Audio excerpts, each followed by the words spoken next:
جو خواب تانیہ نے سوچا تھا نا، اس کے سارے خواب زید مکمل طور پر ختم کر دیتا ہے، اور حاصل کرنے کے بعد زید جو ہوتا ہے یہ تانیہ کے اوپر طرح طرح کے ظلم کرتا ہے، اس کو طرح طرح کی تکلیفیں دیتا ہے، کمرے کے اندر آتا ہے، اس کو ایک زوردار دھکا سا دیتا ہے، اس کے ہاتھ میں گلاس بھی ہوتا ہے، گر جاتا ہے، اسے دھمکی دیتا ہے کہ بھئی آ گئی نا تم اپنی اوقات والی جگہ پر، بڑے بڑے خواب دیکھ رہی تھی، بڑی بڑی سوچ رکھ رہی تھی کہ میں یہ کر دوں گی وہ کر دوں گی، آج آپ اپنے آپ کے ساتھ دیکھ لیں کہ کیا ہو گیا۔ اب اس کے اوپر طرح طرح کی تکلیفیں ہیں، اس کو ٹارچر کرتا رہتا ہے، تو تانیہ اندر سے مکمل طور پر ٹوٹ چکی ہے، یہ ہمت ہار چکی ہے۔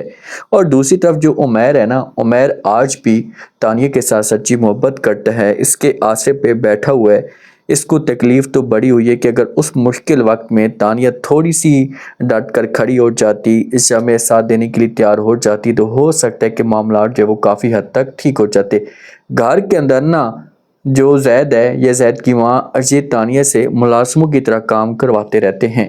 چھوٹی چھوٹی بات پہ اس کے اوپر ٹانس بھی کرتے ہیں، اس کو تکلیفیں بھی دیتے ہیں، اور بیچاری کیا کر سکتی ہے تانیہ، یہ کام کاج کرتی رہتی ہے، اور جب آ کر دیکھتی ہے جس نے یہ کام کروایا تھا تو یہ زید کی ماں کے اوپر غصہ کرتی ہے، اس کو باتیں سناتی ہے کہ بھائی یہ آپ کیا کر رہی ہیں، ٹھیک ہے آپ کام کروا بھی رہی ہیں، یا آپ نے کچھ کروانا بھی ہے تو کسی حد تک کروائیں، ملازموں جیسا رویہ تو اس کے ساتھ نہ رکھیں، میں نے کام کروانے کے لیے آپ کا کام نہیں کیا تھا۔ تو زید کی ماں کو یہ سب کچھ برا لگتا ہے۔ اب زید کی ماں جو ہے نا، یہ بھی پسند تو نہیں کرتی تھی تانیہ کو، یہ بھی نفرت کرتی تھی تانیہ کے ساتھ، لیکن کوئی آپشن نہیں بچا تھا جس کی وجہ سے اس نے سب کچھ کیا، کیونکہ زید نے اپنی ماں کو صاف الفاظ میں انکار کر دیا تھا، یا اپنی ماں کو یہ بات کہہ دی تھی کہ بھئی چاہے جو کچھ بھی ہو، چاہے میں شادی کروں گا تو صرف اور صرف تانیہ کے ساتھ ہی کروں گا۔ عمیر کو بڑی تکلیف ہوتی ہے، اور جب ماں اسے پریشان دیکھتی ہے، جب اسے تکلیف کے اندر دیکھتی ہے تو اس کے پاس آتی ہے، اس کو سمجھانے کی کوشش کرتی ہے کہ جو کچھ ہونا تھا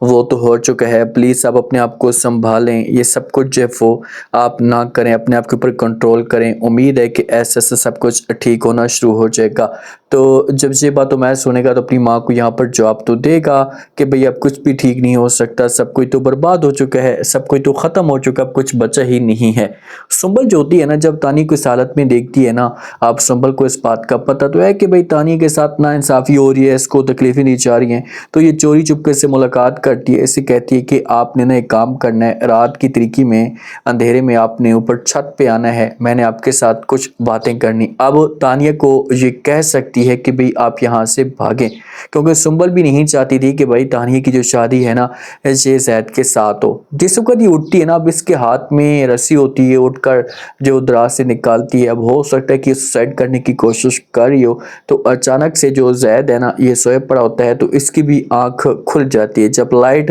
تھوڑی بہت ہلتی ہے تو اس کی آنکھ کھل جاتی ہے۔ تو اگر یہ تانیہ سب کچھ کرنے کی کوشش کرتی ہے تو اس کو جو وہ ہاتھ سوت میں روکنے کی کوشش کرے گا زید، لیکن سارا جو الزام اگر کچھ کرتی بھی ہے تانیہ، تو سارا جو الزام ہوگا یہ زید کے اوپر آئے گا، اور پھر عمیر جو ہوگا ڈٹ کر